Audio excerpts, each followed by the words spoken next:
शमी वृक्ष जो शंकर भगवान का अड़भंग स्वरूप जहां विराजमान,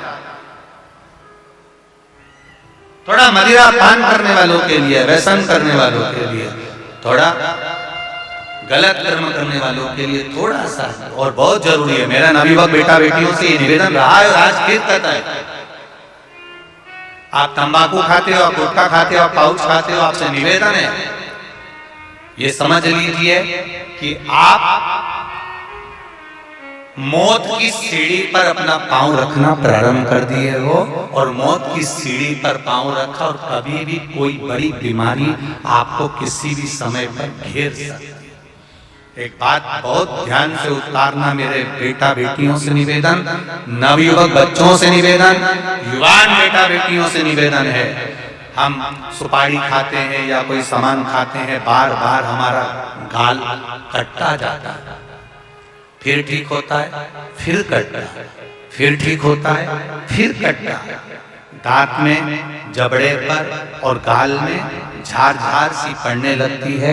धीरे धीरे धीरे धीरे 10 साल, 15 साल, 20 साल, 30 साल बाद वहां फिर घाव उत्पन्न होने लगता है। अच्छा, कई लोग कहते हैं कि पुराने लोग भी तो खाते थे, तो पुराने लोग ये तंबाकू या गुटखा नहीं खाते थे, पुराने लोग पान खाते थे, बीड़ा खाते थे।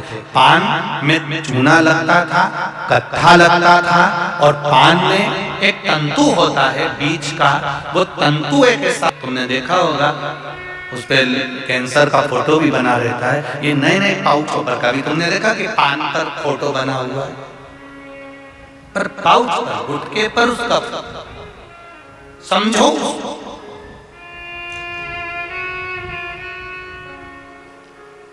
तो कौन से वृक्ष के नीचे पूजन करना है?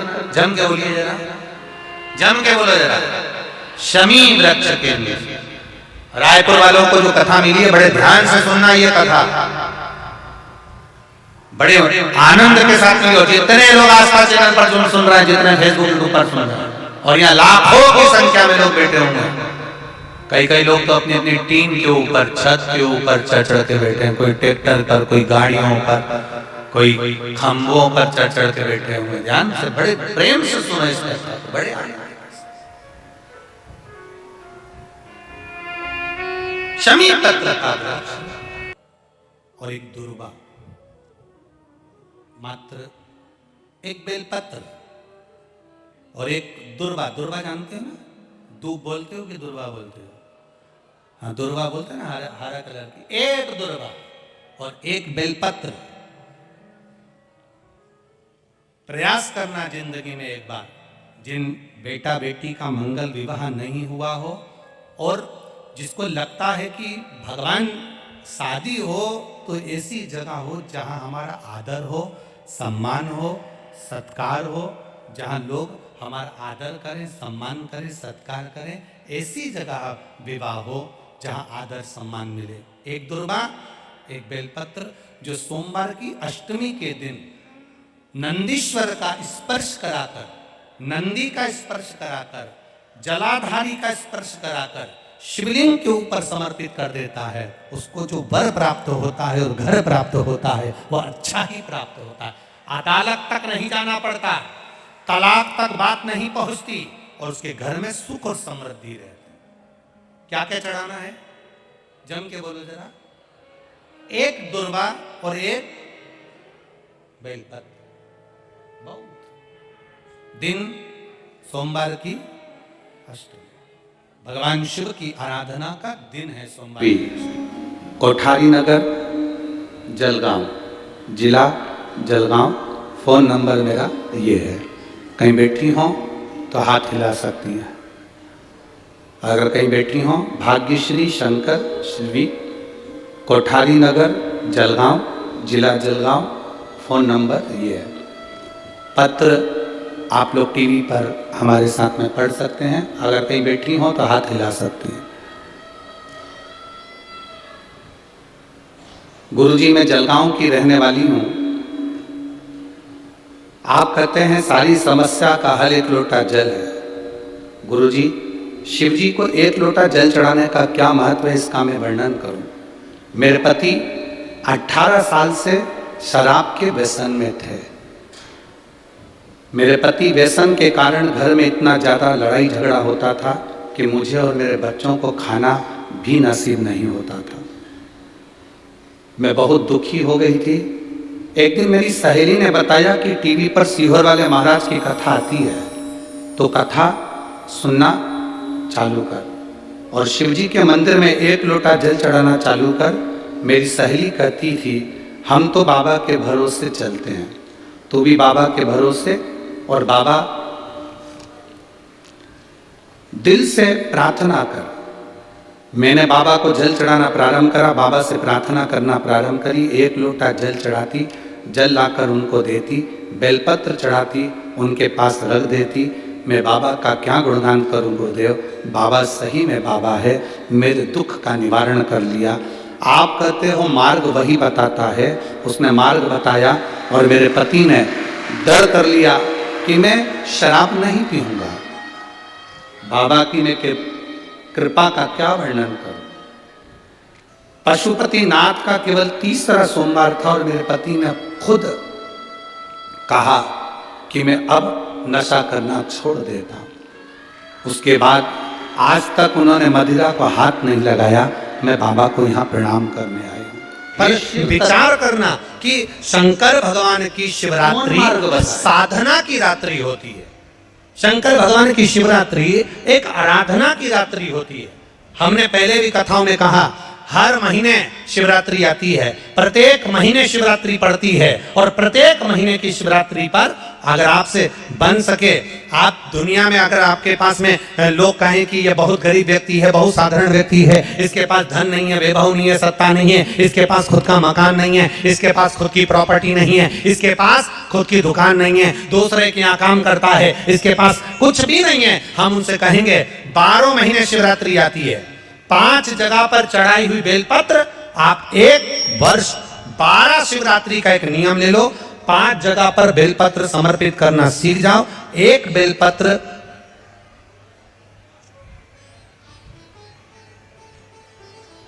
ये शिवलिंग, ये जलाधारी, बहुत ध्यान से देखना, ये चरण जहां से जल नीचे गिरता है, गणेश जी का स्थान, कार्तिकेय जी का स्थान, यह हस्तकमल, माता पार्वती जी का हाथ हस्तकमल, शिवलिंग, भगवान शंकर का स्थान। ऊपर से जो एक एक बूंद जल शिवलिंग के ऊपर गिर रहा है, शंकर भगवान की 5 बेटियां जया, विषहरा, शामरीवारी, दौतली, देव। बीच में जो एक मोटी सी लाइन है वो शंकर भगवान की छोटी लड़की, क्या नाम है? अशोक सुंदरी। ये पूरे शिवलिंग का वर्णन। 5 जगह पर बेलपत्र, 5 स्थान पर बेलपत्र। 12 महीने की शिवरात्रि। आप दूसरे के यहाँ काम कर रहे, नहीं है नौकरी, नहीं है काम, दूसरे के मकान में रह रहे हो, खुद का मकान भी नहीं, खुद का प्लाट भी नहीं, खुद की प्रॉपर्टी भी नहीं, बहुत संघर्ष की जिंदगी जी रहे हो, ठेला धका रहे, लौरी चला रहे, गाड़ी चला रहे, ऑटो चला रहे, अपने लिए करने का प्रयास करना। घर में जितने सदस्य हैं, 12 महीने शिवरात्रि आती है, 1 बेलपत्र अशोक सुंदरी वाली जगह पर, डंडी का मुंह नीचे की ओर। दूसरी बेलपत्र माता पार्वती जी के हस्त कमल पर। ये 2 पत्ती जो होती है, इस पत्ती के 2 भाग शिवलिंग के बीच में हो। तीसरी बेलपत्र भगवान शंकर के शिवलिंग पर, डंडी का भाग आपके विपरीत दिशा में हो, विपरीत दिशा। चौथी बेलपत्र भगवान शंकर का जहां से जल बहकर जाता है, जमीन पर जो जल बहता है, जमीन पे से जो जल बहकर जाता है, चौथी बेलपत्र उस जमीन के जल पर जहां से वो पानी बहकर जा रहा है, पूरे शिवलिंग को छोड़कर जहां से पानी जमीन पर बहकर जा रहा है उस स्थान पर। और 5वीं बेलपत्र नंदी का जो पांव ऊपर उठा हुआ है, उस पांव के पास में 5वीं बेलपत्र समर्पित करना।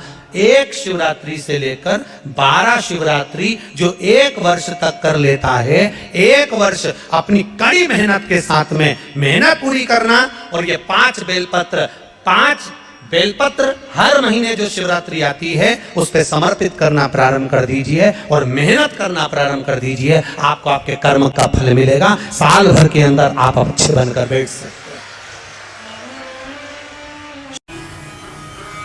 प्रदोष काल के समय पर वट वृक्ष के नीचे दिया लगाया जाता है। वट वृक्ष के नीचे लौंग का मात्र भोग रख दिया जाता है। लौंग मात्र, अगर बट वृक्ष के नीचे दिया लगाकर एक लौंग का जल या लौंग भगवान बटकेश्वर महादेव के नाम से भी अगर शिव को समर्पित करी है तो ये निश्चित है कि कर्जा कितना भी भारी होगा वो कर्जा चूकेगा जरूर, और कहीं ना कहीं से लक्ष्मी की व्यवस्था देवाधिदेव महादेव करेंगे। एक पत्र आया है, इसी कर्जे को चूकने वाला एक पत्र किसी ने अपना फोटो भी भेजा है। और एक नंदीश्वर शिव महापुराण से एक बात सीख कर जाइएगा, अगर आपको लग रहा है कि दुख समाप्ति नहीं हो रहा है, एक बीमारी से उठे दूसरी बीमारी में लग गए, फिर कोई दुख आ गया, फिर कोई दुख आ गया, फिर कोई तकलीफ आ गई, फिर कोई तकलीफ आ गई, बार बार आपको लग रहा है कि दुख पीछा ही नहीं छोड़ रहा, तो नंदीश्वर शिव महापुराण की कथा आपको कह रही है, प्रदोष के दिन, प्रदोष काल में 2 जगह दिए लगाना प्रारंभ कर दो। पहला, बेलपत्री के वृक्ष के नीचे पहला दिया प्रदोष काल में, प्रदोष के दिन बेलपत्री के वृक्ष के नीचे, और दूसरा दिया अपने दरवाजे की चौखट के बाहर, मतलब अपन बाहर खड़े होंगे, अंदर की ओर दिया नहीं, बाहर की ओर एक दिया बेलपत्र के नीचे, देवाधिदेव महादेव से प्रार्थना कर कर, हे शिव शंकर, हे गौरी शंकर, हे शिव, आज प्रदोष का दिन, प्रदोष काल में आप भ्रमण के लिए निकलोगे नंदीश्वर के साथ में, ऐसी कृपा करना, आपके लिए मैंने द्वार सजाया है भोलेनाथ, आपकी दृष्टि मेरी चौखट पर भी कर देना, मेरी जिंदगी सवर जाए। इसलिए 2 दीप स्मरण करो। हाँ, अच्छा इशारा करा है, उसे समझ गए हो। जिस दिए को आप लगाओगे प्रदोष के दिन, प्रदोष काल में, एक दिया बेलपत्री के वृक्ष के नीचे लगाया है, और दूसरा दिया जब आप घर में प्रवेश करोगे तो राइट हैंड पर ही लगाएं। कौन से हैंड पर लगाएं? राइट हैंड पर। बहुत बहुत साधुवाद आपको दीदी, धन्यवाद, धन्यवाद दो, उन्होंने इशारा करके बताया कि दिया किस ओर लगाएं। कम से कम अपने को अंदाजा तो लग जावे ना दिया किस ओर लगना चाहिए। साधुवाद था, बहुत बहुत समझना इसको। जो व्यक्ति जिद्दी होता है या गलत व्यसन की ओर जाता है, गलत व्यसन की ओर, एक पत्र है नीचे रखा होगा, अगर वो माता यहाँ बैठी होगी तो खड़ी हो सकती है, जिसका पति बहुत शराब पीता था, इतना कि आते से जूते मारता, चप्पल मारता, गालियां देता, बच्चों को भी नहीं पूछता, अगर वो बैठी हो तो खड़ी हो सकती है। उसका नाम निकालना पड़ेगा, हमको ढूंढना पड़ेगा। इतना मारा ठोकी करता था, इतना गाली देता था। कुंदकेश्वर अर्थात गणेश जी के हाथ में जो कुंदुक होता है, उस कुंदुक, जो गणेश जी के हाथ में कुंदुक होता है, 7 दुर्वा, कितनी दुर्वा लेना है? दुर्वा बोलते हो, दुर्वा बोलते हो, पंजाब में क्या बोलते हैं? दुर्वा ही बोलते हैं ना। तो 7 दुर्वा, उसके पीछे के हिस्से में लाल चंदन लगाना और गणेश जी को कुंदकेश्वर महादेव के नाम से समर्पित करना। जब दुर्वा चढ़े, उस पहले तो आप कुंदकेश्वर महादेव का नाम ले लेना, जब दुर्वा गणेश जी के पास में चढ़े तब चंद्र गणेश का स्मरण कर लेना और अपने दिल की बात बाबा से प्रार्थना कर कर उस दुर्वा को चढ़ाओ। एक दुर्वा उसमें से मांग कर लेकर आओ। जिस दुर्वा को जब मांग कर लेकर आओ तो वो जो व्यक्ति नशे में धुत रहता है या गलत काम में धुत रहता है, उसको वो दुर्वा सुबह खाली पेट एक दुर्वा उसको खाने को दो। नहीं खाए तो उसको कोई भोजन आदि के साथ में उसको दो। उसका नशा धीरे धीरे धीरे धीरे वो छोड़ देगा और श्रेष्ठ बन जाएगा। श्रेष्ठ कुंदकेश्वर महादेव या कुंदुक का प्रहार, कुंदुक 2-3 जगह पर काम करता है। कुंदुक का अगर आपने कभी स्मरण करा हो कुंदुक का, तो कभी, वैसे तो मेरे को लगता है कि आप लोगों ने गणेश जी के हाथ में कुंदुक देखा होगा। एक शस्त्र होता है जो एस जैसा बना होता है, जो गणेश जी के हाथ में पकड़े होते हैं। दर्शन किया है तो वो कुंदुक कहलाता है। जो बहुत चिड़चिड़ा हो जाए, बहुत अपशब्द कहना, बहुत ताने देना, बहुत गाली देना, बहुत आड़ा टेढ़ा कहना, जरा जरा सी बात में बिखर जाना, क्रोध आ जाए।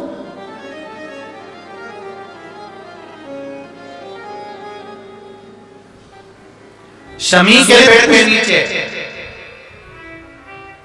भगवान शिव अपने अड़भंग स्वरूप में विराजमान होता है। अड़भंग स्वरूप कैसा?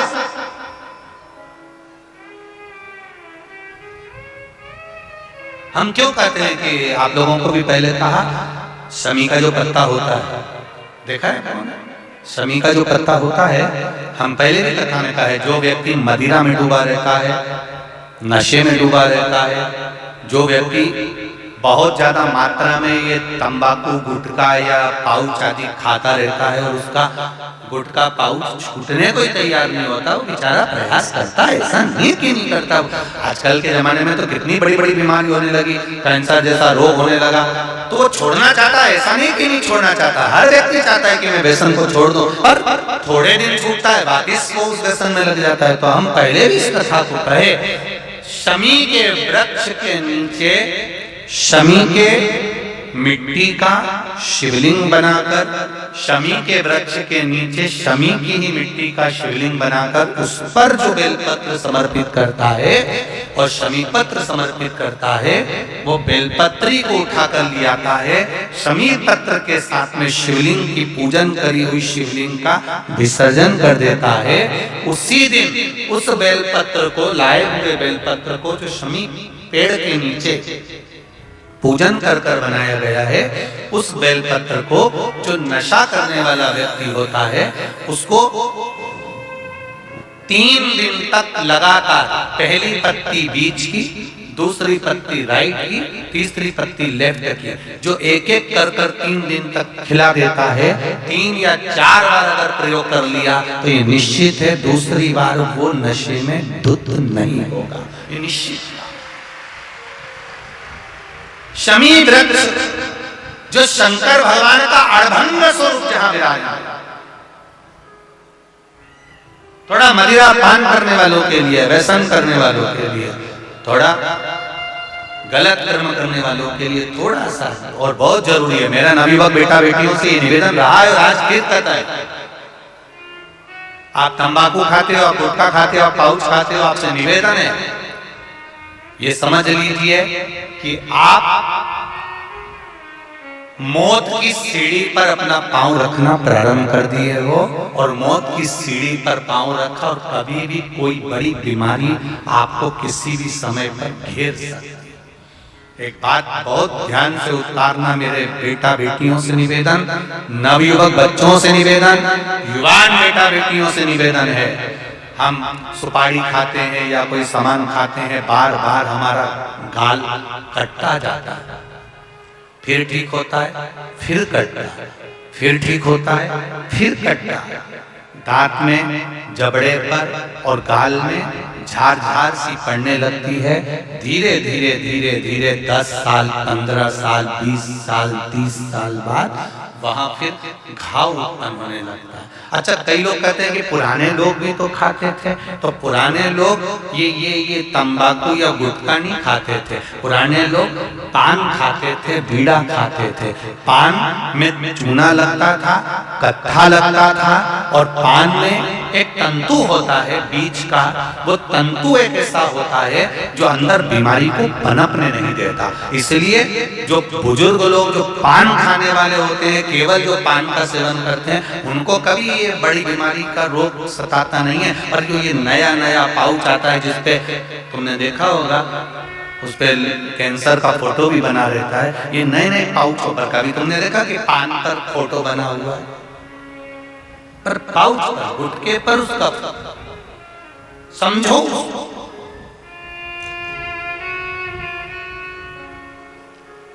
तो कौन से वृक्ष के नीचे पूजन करना है?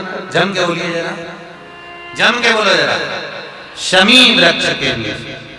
रायपुर वालों को जो कथा मिली है, बड़े ध्यान से सुनना ये कथा,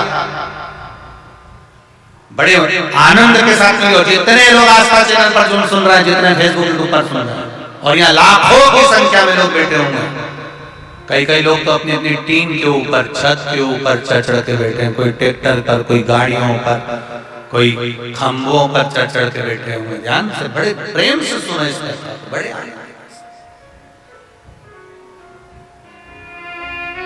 शमी पत्र का और एक दुर्वा, मात्र एक बेलपत्र और एक दुर्वा। दुर्वा जानते हो ना, दूब बोलते हो कि दुर्वा बोलते हो? हाँ, दुर्वा बोलते हैं ना, हरा हरा कलर की। एक दुर्वा और एक बेलपत्र।